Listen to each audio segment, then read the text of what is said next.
ನನ್ನೆಲ್ಲ ಪ್ರೀತಿಯ ಯೂಟ್ಯೂಬ್ ಪರಿವಾರಕ್ಕೆ ನನ್ನ ನಮಸ್ಕಾರಗಳು. ಹೇಗಿದ್ದೀರಾ? ಎಲ್ಲರೂ ಚೆನ್ನಾಗಿದ್ದೀರಾ ಅಂದ್ಕೊಳ್ತೇನೆ. ಹಾಗೆ ಈ ವಿಡಿಯೋನ ಕೊನೆ ತನಕ ನೋಡಿ ಇಷ್ಟ ಆಯಿತು ಅಂದರೆ ವಿಡಿಯೋಗೆ ಲೈಕ್, ಶೇರ್, ಕಮೆಂಟ್ ಮಾಡಿ. ಹಾಗೆ ಇದೇ ಥರ ಇನ್ನಷ್ಟು ವಿಡಿಯೋಗಳು ಬೇಕು ಅಂತ ಹೇಳಿದರೆ ಮರಿದಲೇ ತಪ್ಪದಲೇ ನಮ್ಮ ಚಾನಲ್ನ ಸಬ್ಸ್ಕ್ರೈಬ್ ಮಾಡಿಕೊಂಡು ಸಪೋರ್ಟ್ ಮಾಡಿ. ನನ್ನ ಮಕ್ಕಳಿಗೆ ನಾಯಿ ಮರಿ ಅಂದರೆ ತುಂಬಾ ಇಷ್ಟ.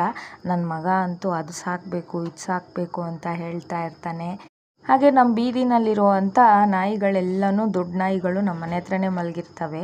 ನನ್ನ ಮಕ್ಕಳು ಅವುಗಳನ್ನ ನೋಡ್ಕೊಳ್ಳೋ ರೀತಿ ನೋಡಿ ಅವಕ್ಕೂ ತುಂಬ ನಂಬಿಕೆ ಜಾಸ್ತಿ ಆಗಿಬಿಟ್ಟು ಅದ್ರ ಮರಿನೂ ತೊಗೊಬಂದು ನಮ್ಮ ಮನೆ ಬಾಗಿಲಲ್ಲಿ ಬಿಟ್ಟಾಕಿ ಹೋಗುತ್ತೆ. ನನ್ನ ಮಕ್ಕಳು ನೋಡ್ಕೊಳ್ತಾರೆ ಅನ್ನೋ ನಂಬಿಕೆ ನಾಯಿಗೂ. ನಾಯಿಗಳು ಅಂದರೆ ನಿಮಗೂ ಇಷ್ಟ ಅಂಥೇಳಿದರೆ ಎಸ್ ಅಂತ ಕಮೆಂಟ್ ಮಾಡಿ. ಹಾಗೆ ಇತ್ತೀಚೆಗೆ ನಾನು ಸ್ವಲ್ಪ ತುಂಬಾ ಬ್ಯುಸಿಯಾಗಿದ್ದೀನಿ. ಯಾಕಂತ ಹೇಳಿದರೆ ನಾವು ತೊಗೊಬಂದಿರುವಂಥ ಹೊಸ ಬಟ್ಟೆಗಳು, ಮಕ್ಕಳಿಗೆ ಕೆಲವೊಂದು ಬಟ್ಟೆಗಳನ್ನ ಆಲ್ಟ್ರೇಷನ್ ಮಾಡೋದು ಅಂಥೇಳಿ 3-4 ದಿವಸದಿಂದ ಬರೀ ಮಿಷಿನ್ ಮೇಲೆ ಕೆಲಸ ಆಗಿಬಿಟ್ಟಿದೆ.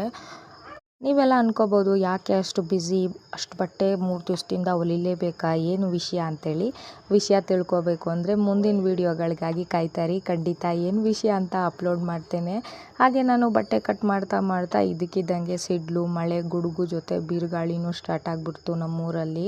ತುಂಬ ಹೊತ್ತು ಮಳೆ ಕೊಟ್ಟಿದ್ದ ಕಾರಣ ಕರೆಂಟ್ ಕೂಡ ತೆಗೆದುಬಿಟ್ರು.